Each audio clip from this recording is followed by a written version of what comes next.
Good morning. I'm Surya Raman, and I'm here to present on memory and overview of the implementation process. We look at an introduction first. So, memory is essentially a storage device which is part of the microprocessor. So, data, both temporary and permanent, as well as instruction sets which are used in programs, are stored in the memory. So, there are two kinds of memories. There are magnetic and semiconductor memories. Semiconductor memories are expensive and fast, and they're used as the main memory, which holds instruction sets used for programs and volatile data. Bulk data and bulk information is usually stored in magnetic memory. So these are slower, but they're also cheaper, and you have them in the form of hard disks. So that is essentially what memory is. Now we look at memory storage. A word is simply a number of contiguous bits which are all considered as a group by the microprocessor. So when we refer to an n cross m memory, what we're essentially talking about is a uh, n words in the memory, which each of these words is also called a register, as we'll see later, and these are the groups that we talk about. So each of these words or registers are made up of m bits. These n words are labeled using the appropriate number of address buses. So, for example, if we have eight words, we require eight memory locations to refer to them specifically, as in when needed. So, to refer to eight different memory locations, we need three address buses, and using different combinations of three bits from 000 to 111, we refer to each of these locations. So, this is how memory is allocated. So the smallest unit of digital information is the bit, and how this is implemented is in the form of a flip-flop. The flip-flop stores a particular value of information for a certain period of time, and depending on various stimuli, either in the form of a change in input or a change in the clock pulse, the value stored in the flip-flop, which is here you see a deep flip-flop, the value of the output changes. So, for example, this is the clock here. This is the D. D here represents the input, Q represents the output, and Q prime represents the complement of the output. Depending on the nature of the flip flop, the clock pulse can affect the change in the output differently. So we look at that now. So there are edge triggered flip flops and there are level triggered flip flops. We look at edge triggered flip flops first. An edge triggered flip flop basically latches onto the value of the input, which is the D input, when the clock pulse makes a transition from one state to another. So there are again two types here. There are positive edge triggered and negative edge triggered flip flops. So if we look at the positive edge triggered flip flops, what happens is whenever the clock pulse makes a transition from a low state to a high state, here we see a change in the value of the output. So D here represents the input. This is a waveform. So the first positive edge triggered chain transition happens here when there is a transition from a low state to a high state. Now the output has remained zero up till this point, and since the data is again zero here, the input is again zero here, this remains zero. But when this particular rising edge is encountered, when this transition is encountered, there is a change in the input data, and as the output changes, and then that remains latched on. Similarly, for negative edge triggered flip-flops, what happens is the trailing edge or the falling edge comes into the picture, and whenever a falling edge is encountered and the data changes as opposed to what it was earlier, the input changes.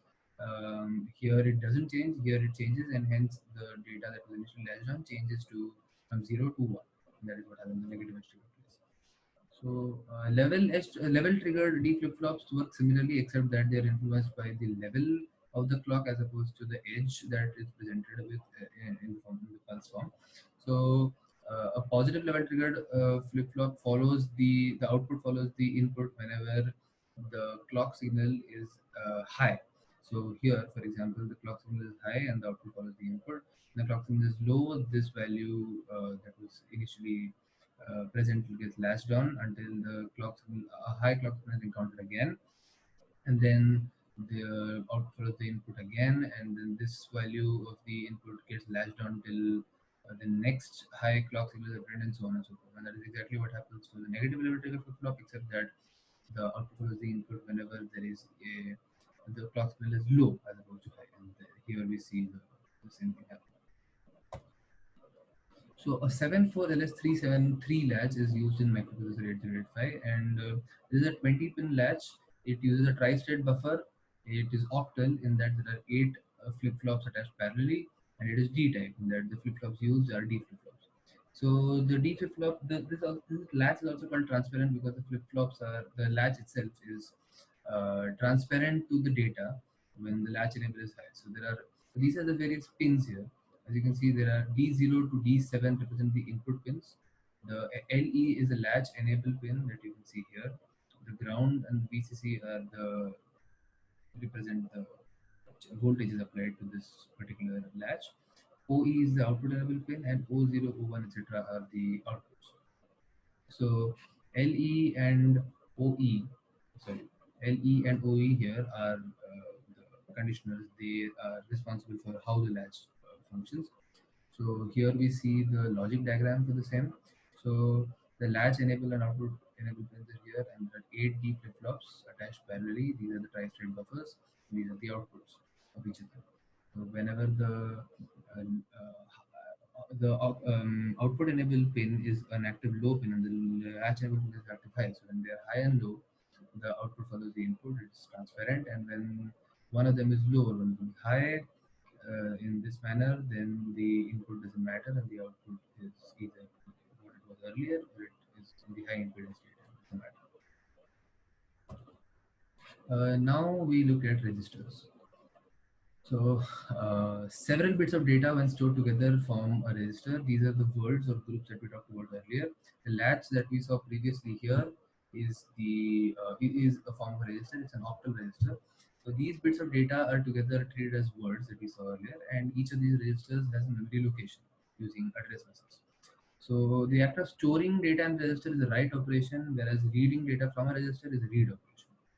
Information is transferred to and from registers by the bidirectional data bus, and the address bus is used to select a particular register. Um, Several such registers, along with the appropriate machinery in the form of demultiplexers and decoders, data buses, address buses, etc., together form what we call memory. So now we look at how the memory is developed. So if you have to set up a 16 cross 8 memory, we essentially the 16 here indicates that we need 16 registers, and each of the registers has a length of 8 bits. So we need 16 octal registers, and since there are 16 locations to access, we need 4 address buses. We'll use 0000 to 11111 to address these 16 registers, and 8 data buses are required to access the various inputs of these registers. There are 8 bits. So since there are 4 address inputs, a 4 plus 16 decoder is used to select the appropriate register depending on what the address bus carries. So here we see the address lines entering the 74LS154 decoder. This is a 4 to 16 decoder. It selects 1 out of 16 registers based on the address input to it. Here there are 2 decoders, one for the write and read operation, one for the write operation, one for the read operation, and a common enable attached to them, which decides whether the memory is in the write or read mode.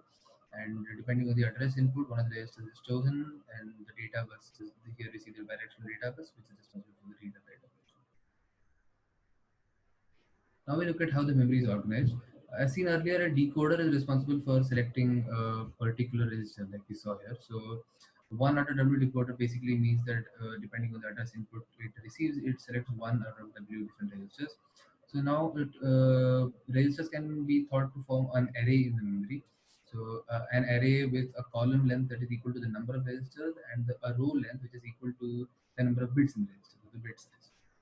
So now we encounter two level decoding. So what happens is we can imagine the memory to be slightly differently organized in that we group together logical words or registers. So a register is also called a logical word. What we do is in a single row we stack together multiple logical words to form a physical word, and what then happens is the column length is reduced. So for example, if there are s words in a row, then the row length is increased to b times s, where s is the number of words in the row and logical words in the row, and b is the bit size, whereas the number of columns is now reduced to p is w times. Now, why this is done is because if there are 256 registers to consider in a memory, then one would need an 8 to 256 decoder if the memory is stored as seen previously, when there is one row for each register. But if 4 words or registers are logical words are stored in each row, then the column length reduces to 64, and we now require only a 6 to 64 decoder as opposed to an 8 to 256 decoder. So these decoders are expensive to build, and since the 6264 decoder is much easier to build and cheaper to build than an 8255. So this is where smart use of the two-level decoding comes into the picture. So there are two decoders used now. A row decoder selects the physical word, which is the collection of logical words we talked about, and a column decoder selects the logical word from that row. So in the case of 256 registers, six address lines are used to identify which row is being talked about, and the remaining two address lines are used to decode which logical word is being talked about from that row, of that physical word. We use a multiplexer for that. So here we see the schematic representation of what we talked about. So there are, as shown, one out of P row decoder is used here to figure out which physical word is being talked about, and the row length here is B times S, which is we see different multiple logical words in a single row. And here we see the column decoder, which is responsible for selecting logical word, the multiple. Now, this is a schematic presentation of a 2K cross 8 memory using two-level decoding. Again, we see certain number of address bus inputs going into the row decoder to select a particular row or physical word, and then the column decoder, column input output, selects the physical word. Here is the second.